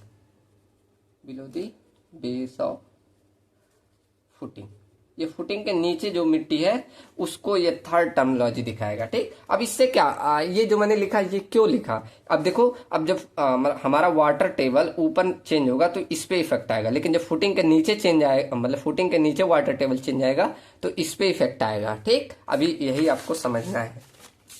तो देखो केस नंबर फर्स्ट क्या बनता है, जब आपका, अब वाटर टेबल का इफेक्ट बता रहा हूं, ठीक, कि बियरिंग कैपेसिटी के क्या पड़ेगा, तो वही केस नंबर फर्स्ट बता रहा है कि when water table is at a depth of be below the base of footing, मतलब बी डेप्थ नीचे हो, कहां से, बेस ऑफ फुटिंग से।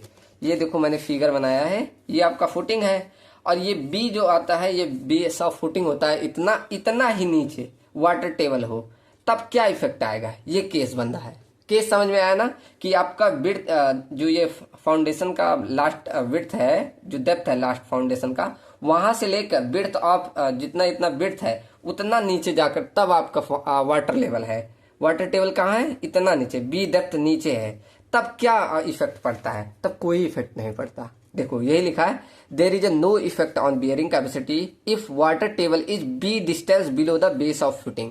अगर बी डिस्टेंस नीचे हो, जितना आपका बेस ऑफ फुटिंग है उतना ही नीचे वाटर टेबल हो, तब कोई इफेक्ट नहीं आता। तब आपका सिंपल फॉर्मूला यही रहता है, क्या, Q U equal to C N C plus Q N Q plus half B gamma N gamma. ठीक, और ये कहीं कहीं ऐसे भी लिखा होता है, Q U equal to C N C plus gamma into D F N Q plus half B gamma N gamma.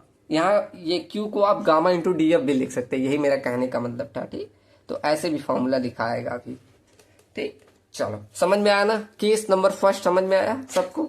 अब केस नंबर सेकंड देखो, अगर आपका water table, case number second, when water table is between ground and base of footing, मतलब आपका ground कहाँ होता है, यहाँ, और बेस ऑफ फुटिंग कहाँ है, यहाँ, इसके बीच में कहीं हो, यहाँ पर हो, तब आपका क्या होगा, तब मैंने यहाँ बोला था। अब बताओ किस में इफेक्ट आएगा, यहाँ पर कि यहाँ पर कि यहाँ पर, ये तो कोहेजन के कारण होता है, इसको छोड़ो।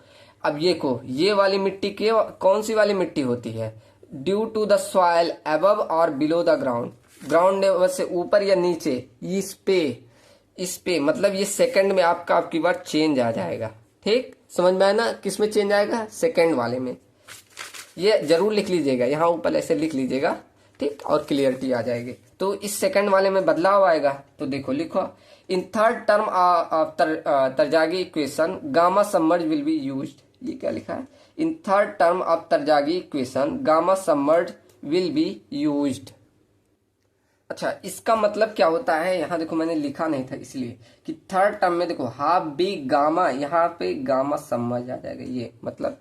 अब देखो यहाँ पर मैंने बोला कि किस में चेंज आएगा? सेकंड वाले टर्म में। तो सेकंड वाला टर्म क्या हो जाएगा? देखो Q equal to C N C. पहला वाला तो कुछ भी नहीं चेंज होगा, लेकिन सेकंड वाले में अब एक एक करके आप ज्ञात करो। पहले आप देखो, पहले देखो यहां से यहां तक ले लो, पहले यहां से यहां तक का डेप्थ ले लो, मतलब गामा टी इंटू डी। अब यहाँ वाटर टेबल तो यहाँ से नीचे है ना, इसके नीचे वाटर टेबल है ना, मतलब वाटर यहाँ तक है ना, ऐसे ऐसे वाटर यहाँ तक है, मतलब यहाँ कोई वाटर नहीं, यहाँ सॉइल भरी हुई है, ठीक, ये समझिए, यहाँ सॉइल है, मतलब यहाँ तो हो जाएगा gamma T into D W, मतलब यहाँ से डेप्थ ऑफ वाटर हमने डी डब्ल्यू लिया है, तो इसे gamma T into D W लेंगे, प्लस अब इसके नीचे जब आ जाएंगे तो ये पूरी तरह सबमर्ज्ड है, मतलब पानी में डूबी हुई है, तो यहाँ पर गामा के जगह क्या ले लेंगे?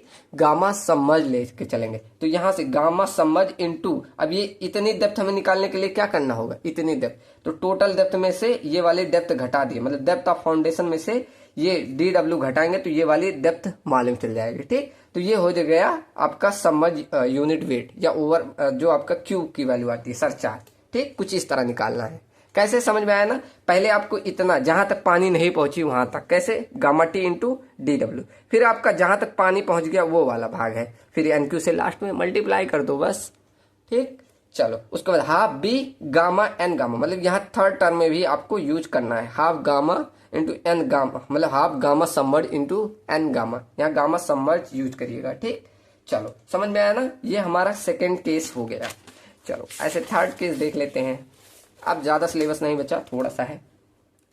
केस नंबर थर्ड क्या हो जाएगा? अगर वाटर टेबल कहां पर हो जाए? Between base of footing and depth of footing, मतलब ये आपका बेस ऑफ फुटिंग और ये डेप्थ ऑफ फुटिंग, इसके बीच में कहीं यहां पर आ जाए, मतलब डेप्थ ऑफ वाटर अब यहां आ जाएगा, मतलब यहां तक वाटर आ गया, इसके बीच में कहीं यहां तक है, दिख रहा है ना? चलो और कलर में बना दूं क्या? मतलब वाटर टेबल आपका यहां तक ऐसे इतने में आ गया, तब क्या इफेक्ट आएगा? अब ये नीचे वाली टर्मिनोलॉजी मतलब थर्ड वाले में चेंज, याद है ना? थर्ड वाले में मैंने बोला था, यही देखो मैंने बोला था।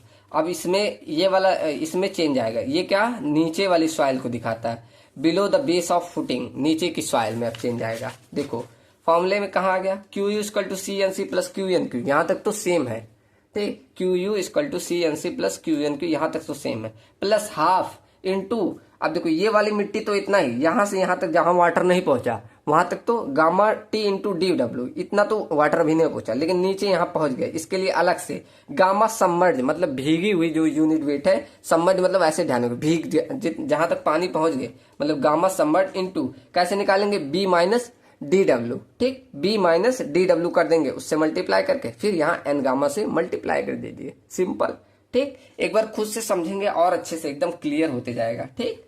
चलो आगे क्या लिखा? If water table is increased up to the base of footing, मतलब अगर यहां तक बढ़ा दे तो क्या हो जाएगा?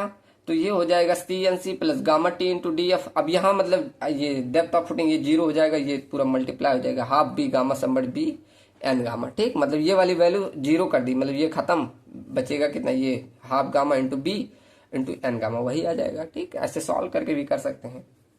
तो यहां से ये खत्म होता है आपका effect of depth of water, ठीक। चलो समझ में आया ना सबको? यहां से मैं तरजागी को खत्म करता हूं। चलो अब लास्ट पढ़ते हैं, Skempton bearing capacity for cohesive soil. ये आपके सिलेबस में नहीं है, फिर भी पढ़ लीजिए, ये इंपॉर्टेंट होता है। तो Skempton equation is applicable for saturated clay with phi equal to zero, मतलब इंटरनल फ्रिक्शन जब जीरो होगा तभी ये अप्लीकेबल होता है। एज पर थ्योरी यहाँ पर क्या होता है? फाई इक्वल टू जब जीरो हो जाता है तो क्यू एन यू, मतलब net ultimate bearing capacity equal to आ जाता है सी एन सी, बस इतना ही फॉर्मूला इसका होता है, कितना? Q N U equal to C N C. और यहाँ सी की वैल्यू क्या होती है? यूसीएस बाई 2, यूसीएस मतलब अनकंफाइंड कंप्रेसिव स्ट्रेंथ, ठीक। चलो, अरे NC is the function of shape factor, जो एनसी होता है ये शेप फैक्टर का फंक्शन होता है। अभी देखो शेप के आधार पे काफी फॉर्मूलेज है, ठीक, मतलब डेप्थ ऑफ विड्थ का रेशियो उसी के आधार पे। This theory not neglect the shear strength of soil above the foundation level, मतलब ये जो थ्योरी है स्कैम्पटन की, ये शियर स्ट्रेंथ जो ऊपर सॉइल के ऊपर आ रही है, मतलब फाउंडेशन के ऊपर, उसको नहीं नेग्लेक्ट किया। Hence it is applicable for deeper footing also. इसीलिए ये मतलब जो आपका दिया स्कैम्पटन ने, ये डेप्थ डीप फाउंडेशन के लिए भी सुटेबल है। ठीक, तो यहाँ इन्होंने बोला कि शेप के आधार पे, एनसी की वैल्यू शेप के आधार पे डिपेंड है, इसीलिए स्ट्रिप फाउंडेशन के लिए ये फॉर्मूला क्या, एनसी इक्वल टू 5 ब्रैकेट में 1 plus 0.2 into D F by B. ठीक, और ये कब एप्लीकेबल है, जब डेप्थ और विड्थ का रेशियो लेस देन 2.5 और एनसी की वैल्यू अगर आपका लेस देन 7.5 आ रहा है, तभी ये एप्लीकेबल है। ठीक, चलो ऐसे स्क्वायर या सर्कुलर है तो NC equal to 6 into 1 plus 0.2 D F by B. इतना आप याद मत रखे, बस एक बार पढ़ लीजिएगा। ठीक, चलो अब ये आप बढ़िए मेहराफ थ्योरी, ये आपके सिलेबस में है, देखिए यही है ना। हाँ, आपके सिलेबस में देखो तरजागी बोला है, अब हम पढ़ते हैं मेहराफ और हैंसन्स, उसके बाद आईएस कूडल वाला मेथड। ठीक, अब यहां से ये आपका तरजागी हमने पढ़ लिया ना, अब मेहराफ ये आपके सिलेबस में है, तो इसको ध्यान दीजिएगा। अब इसमें कुछ पॉइंट लिखे हैं, पहले ये पढ़ते हैं। क्या लिखा है, it the most generalize theory available to find bearing capacity as it gives the comprehensive analysis for bearing parameter, मतलब कह रहा सबसे जनरलाइज थ्योरी है जो कि कंप्रेसिव एनालिसिस करती है बेयरिंग कैपेसिटी पैरामीटर का। ठीक, it can be applied to any depth of footing, ये जो मेहराफ ने बोला ये अगर ये आपको बियरिंग कैपेसिटी ज्ञात करने तो ये किसी डेप्थ के लिए भी अप्लीकेबल है। ठीक, थर्ड बोला कि failure criteria consider is similar to Terzaghi, जो फेलियर क्राइटेरिया को इन्होंने कंसीडर किया वो तरजागी की ही तरह कंसीडर किया, बट फेलियर प्लेन को is consider to extend up to the ground, लेकिन उन्होंने कहा फेलियर मतलब सेम लिया क्राइटेरिया को, लेकिन कहा जो फेलियर प्लेन है वो ग्राउंड लेवल तक जाएंगे। ठीक, चौथा क्या है, चौथा बोला है कि bearing capacity factor are different from Terzaghi, मतलब जो बियरिंग कैपेसिटी फैक्टर लिए एनसी एनक्यू एन गामा, ये मतलब तरजागी से डिफरेंट लिए, but they also depend on the angle of internal friction, मतलब फाई पे ये भी डिपेंड थे, लेकिन ये तरजागी से डिफरेंट थे। ठीक, और इन्होंने एक चीज और अलग ली कि इन्होंने इन दिस थ्योरी वेरियस को रिलेशन फैक्टर यूज किया। कौन सा, डेप्थ फैक्टर, शेप फैक्टर और इंक्लिनेशन फैक्टर। डेप्थ मतलब ऐसे डी से भी डिनोट करेंगे, शेप फैक्टर एस से और इंक्लिनेशन फैक्टर आई से, ये तीन फैक्टर यूज किए अपने फॉर्मूले में। ठीक, जैसे ये इक्वेशन दिया, equation of bearing capacity of Meyerhof, same जैसे आपने याद किया Q equal to C N C Q N Q plus half B gamma N gamma, बस क्या करना है, ये तीनों डेप्थ फैक्टर से मल्टीप्लाई कर दो, शेप फैक्टर, डेप्थ फैक्टर और इंक्लिनेशन फैक्टर। शेप फैक्टर जब आप यूज करें तो S C I C D सी, मतलब जब सी वाला यूज करो तो सी सी जोड़ दो, क्यू वाला जोड़ो तो क्यू क्यू लगा देना, और गामा वाला जोड़ो तो गामा गामा ऐड कर देना। देखो S C I C D C into C N C, S Q I Q D Q into Q N Q, S gamma I gamma और D gamma half B into gamma N gamma. ठीक, बस ये तीनों से multiply कर देना। और इनके जो बियरिंग कैपेसिटी फैक्टर थे इनका फॉर्मूला थोड़ा अलग है, बस एन सी इक्वल टू यहाँ निकालोगे N Q minus 1 into cot five, N Q बराबर निकालोगे N five E into power पे टेन फाइव, सिमिलर तो है। ठीक, चलो लेकिन एन गामा का फॉर्मूला देखो थोड़ा अलग है कि N gamma equal to 10 1.45 N Q minus 1, और ऐसे एन फाइव बराबर निकालना है 10 स्क्वायर ब्रैकेट में 45 प्लस 5/2। ठीक, काफी सिमिलर थे। अब देखो Meyerhof bearing capacity factor are same as propose by Prandtl, मतलब ये इन्होंने भी एक दिया तो वही बोला था, इसके आधार पे एनसी एनक्यू की वैल्यू ये तीनों ले सकते हैं, वो भी किसके लिए, प्योरली कोहेजिव सॉइल के आधार पे। ठीक, अगर ये सॉइल है तो एनसी एनक्यू और एन गामा की वैल्यू 5.4 1 और 0 ले सकते हो। ठीक, समझ में आना, बहुत इजी था, बस ये तीन फैक्टर ऐड कर दिए उन्होंने, और क्या किया, ये जो आपका बियरिंग कैपेसिटी फैक्टर था इनको अलग ले लिया, बाकी तो सब सेम ही है। फॉर्मूला बस आपका उसका तरजागी का याद हो गया तो इसका भी याद हो गया होगा। ठीक, कोई दिक्कत किसी को भी नहीं हुई होगी। चलो तो ये खत्म हो गया, तरजागी खत्म हो गया, मेहराफ खत्म हो गया। अब लास्ट देखते हैं हैंसन्स। अब देखो हैंसन्स बियरिंग कैपेसिटी थ्योरी, अब इनका क्या था, इनका भी सिमिलर मेहराफ की तरह था। देखो Hansen gave the bearing capacity equation similar to Meyerhof, उन्होंने सेम मेहराब की तरह दिया, जो कैसे Q equal to C N C. अब इन्होंने तीनों फैक्टर को लिया, क्या, S C D C I C, और क्यू एन क्यू बराबर S Q N Q I Q, और half B gamma N gamma मतलब एस गामा डी गामा और आई गामा, मतलब सेम वही फॉर्मूला लिया। लेकिन ये कहा कि ये इक्वेशन अप्लीकेबल है जब फाई की वैल्यू ग्रेटर देन जीरो हो तब। लेकिन अगर फाई की वैल्यू जीरो के बराबर आ जाए तब क्या करोगे, तब उन्होंने एक फॉर्मूला दिया है। ठीक, ये और भी पॉइंट लिख रहे हो, देखो, here Hansen shape factor, depth और inclination factor are consider to account for shape of footing, variation of depth और इंक्लिनेशन रिस्पेक्टिवली, मतलब वही इन्होंने भी सेम लिया डेप्थ और शेप फैक्टर को। ठीक, वही बोला है।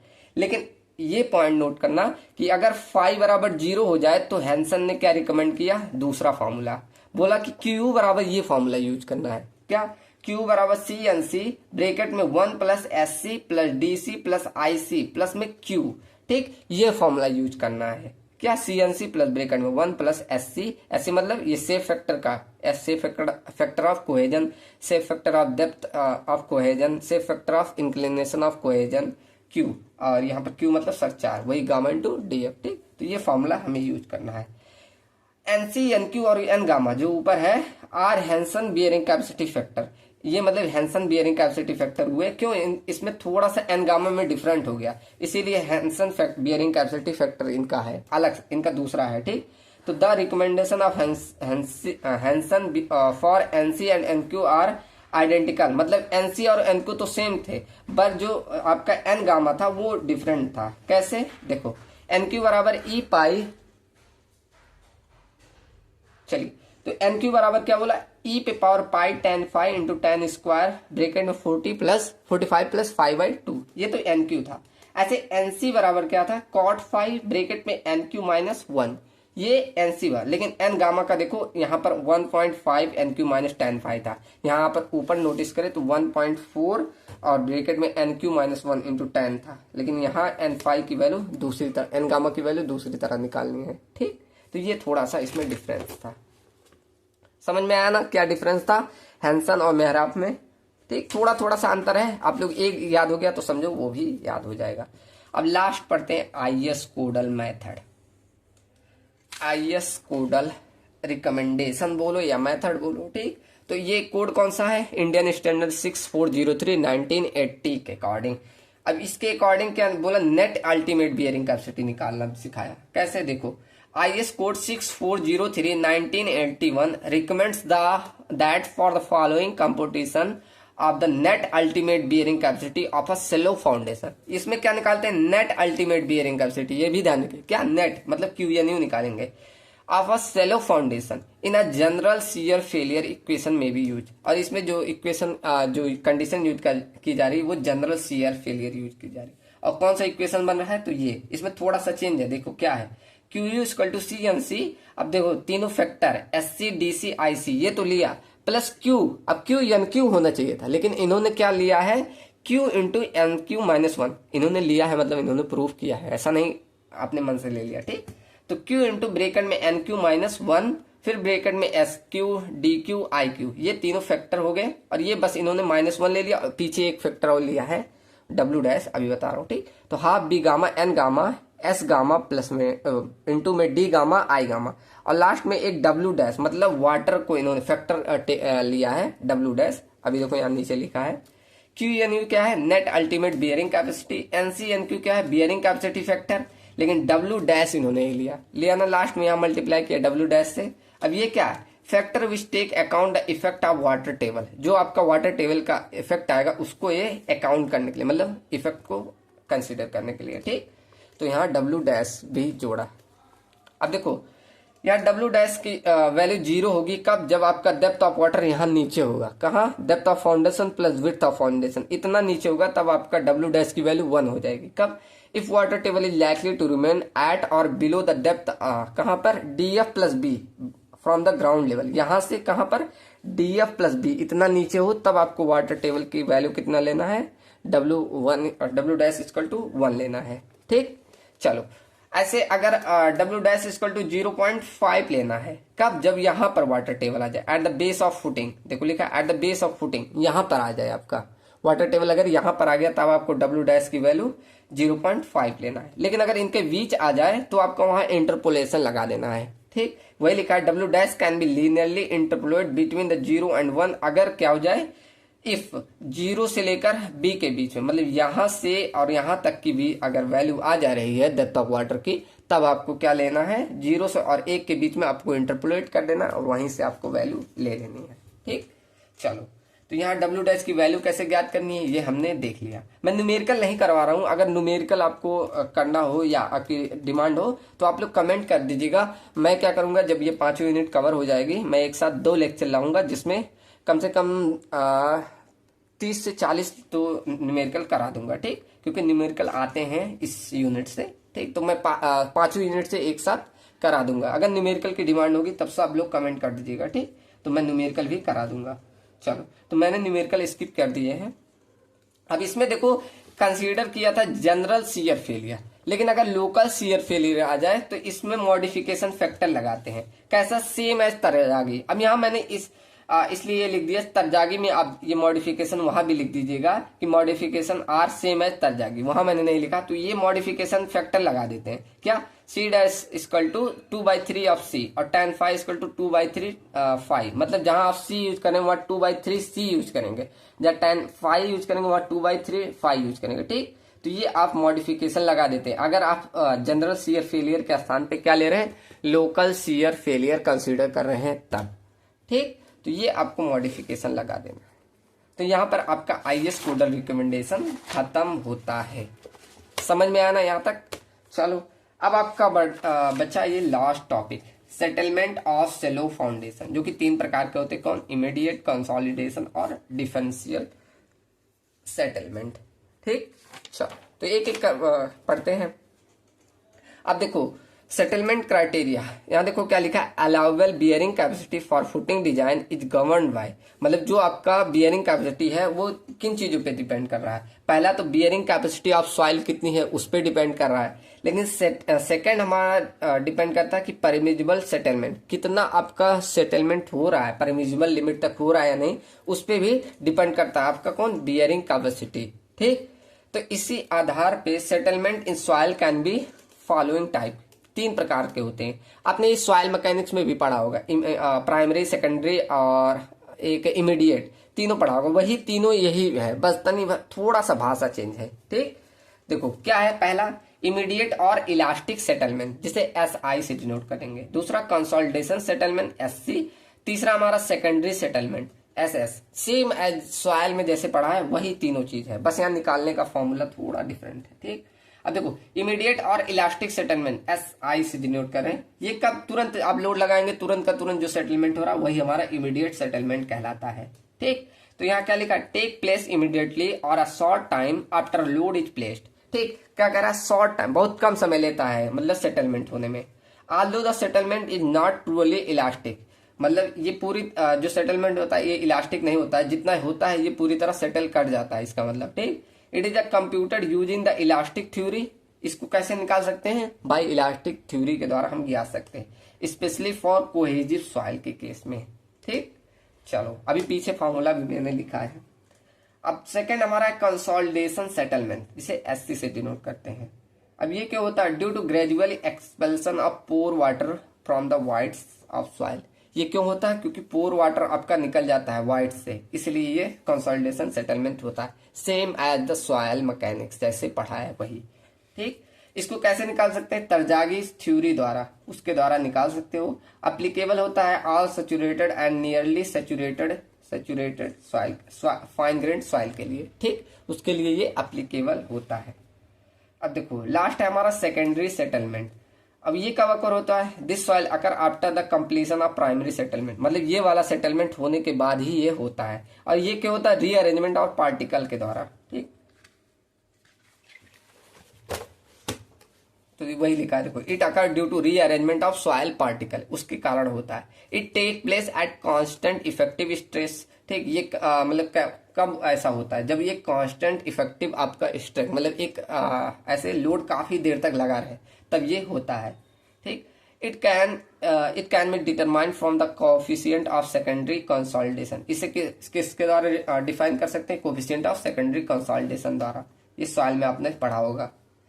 This secondary consolidation is not significant for inorganic soil. ये मतलब जो सेकेंडरी कंसोलिडेशन होता है ये किसमें, इनऑर्गेनिक सॉइल में सिग्निफिकेंट नहीं होता है एंड सिल्टी सॉइल में। ठीक, टोटल सेटलमेंट कैसे निकालते हैं, तीनों को आप सम कर दें, इमीडिएट, सेकेंडरी, इमीडिएट, कंसोलिडेशन और सेकेंडरी, तीनों का सम करेंगे तो आपका टोटल सेटलमेंट निकल आएगा। ठीक, यहाँ पर कंप्यूटेशन ऑफ सेटलमेंट कैसे, मतलब तीनों का निकालेंगे, ये आपको इस पे न्यूमेरिकल नहीं पूछा जाता, आप बस फॉर्मूला ध्यान रख लीजिएगा, इस तरह फॉर्मूला भी लिखेंगे तीनों का तो काफी एकदम जान लीजिए नंबर फुल में फुल आपका पक्का है। ठीक, चलो अगर इमीडिएट सेटलमेंट निकालना है तो उसका फॉर्मूला होता है SI इक्वल टू, इसका डेरिवेशन नहीं है यहाँ पर, देखिए एकदम सिंपल बस पूछा था इन्हीं तीनों के बारे में, बस तीनों के बारे में पूछा है, लेकिन फॉर्मूला भी लिख देंगे तो एकदम जान लीजिए आपका एग्जामिनर अगर 6 नंबर देने वाला था वहां 7 नंबर जरूर देगा।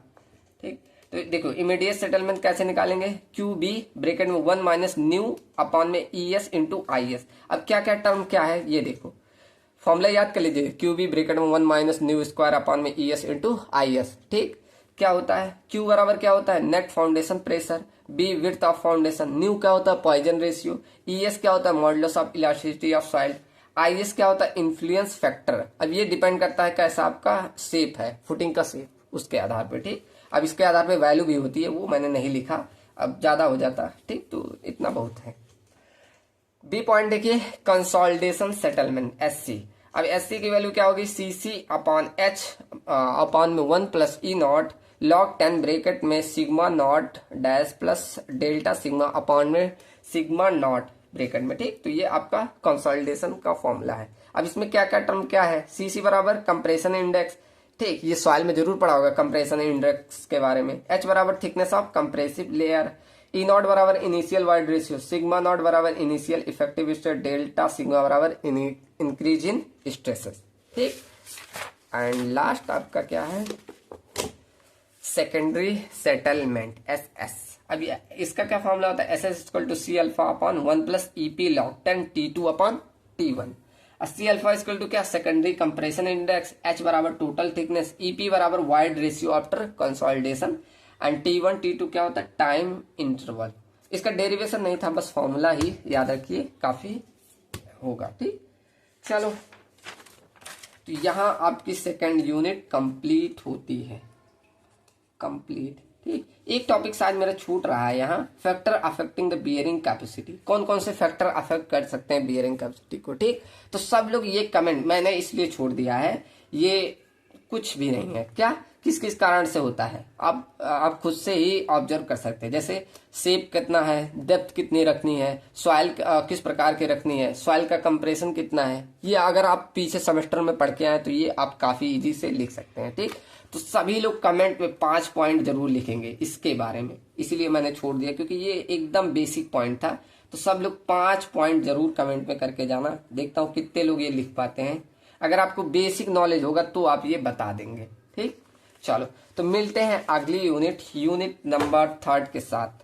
और अगर कोई भी प्रॉब्लम आई हो कहीं भी, वो तरजागी वाला जो डेरिवेशन था उसमें भी अगर आपको प्रॉब्लम आई हो, क्योंकि मुझे लगता है ऐसे नहीं बताने से किसी को डेरिवेशन आ जाता है, अगर डेरिवेशन में दिक्कत हुई होगी तो जरूर कमेंट कीजिएगा, मैं उसका सेपरेट वीडियो डाल दूंगा, वहां से आप लोग देख लीजिएगा। ठीक, मतलब पूरा मैं लिख के समझाऊंगा, मैंने DSS पढ़ाया तो एक एक टर्म लिख के बताया, तो उसी तरह लिख के बता दूंगा। ठीक, चलो तो अच्छे से रिस्पांस दीजिएगा, उसी प्रकार मैं यूनिट नंबर 3 लाऊंगा, अगर स्पीड पढ़ा रहा हूँ तो वो भी बताइएगा। ठीक, अगर कोई भी दिक्कत होगा जरूर कमेंट कीजिएगा। चलिए मिलते हैं अगली यूनिट नंबर 3 के साथ। ठीक, एक वीक के अंदर ये भी आ जाएगा। आप लोग का एग्जाम भी आ गया है, शायद 7 तारीख से हो, तो इसीलिए मैं थोड़ा फास्ट करूंगा अब की बार ये यूनिट नंबर 3 लाने में। ठीक, चलो मिलते हैं नेक्स्ट वीडियो में। Thank you so much and thanks for watching.